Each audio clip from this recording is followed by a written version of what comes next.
Hello guys, আগে ভিডিওটা দেখি, তারপর কিছু কথা কই।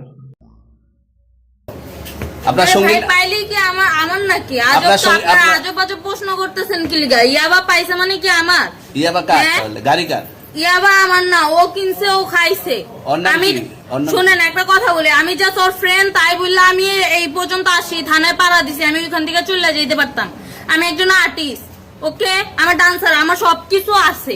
আপনারা কি মনে করতেছেন এতক্ষণ আপনাদের সাথে আইসা এসে কথা বলতেছে, আপনারা আইসা এসে কথা বলতে ও বাবা খায় আমি কি দোষ করছি? ভাই আমি মদ খাই, আমার লাইসেন্স আছে, আমার লাইসেন্স করা, আমার বারের লাইসেন্স করা, আমি মদ খাই। ও মদ খান বাংলাদেশ করা আর আছে। পেন্সিলটা কে না দিছে? এগুলা কোনো কিছুতে আমি আসক্ত না।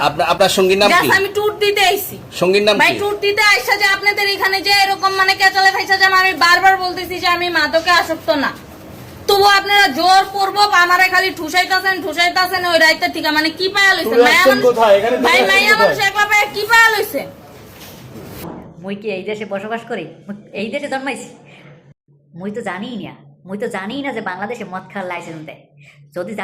যদি একবার জানতাম মদ খাওয়ার লাইসেন্স দেয়, তাহলে একবার হইলো একটা লাইসেন্স বানাইয়া ডক করে এক বোতল মদ খাই গেলাইতাম। এখন যেহেতু লাইসেন্স পাই নাই, তোরা একটু মদ খাওয়ার চান্স দিস মোরে। যদি নাও দাও তো তারা কি ডেট পেল বিষে আছে, খাইয়া অজ্ঞানই থাকতাম। তবুও ভাই এইসব ভিডিও আর ইউটিউবে ছাড়িস না বা ফেসবুকে ছাড়িস না, তো পাও দুইটা ধরছি ভাই।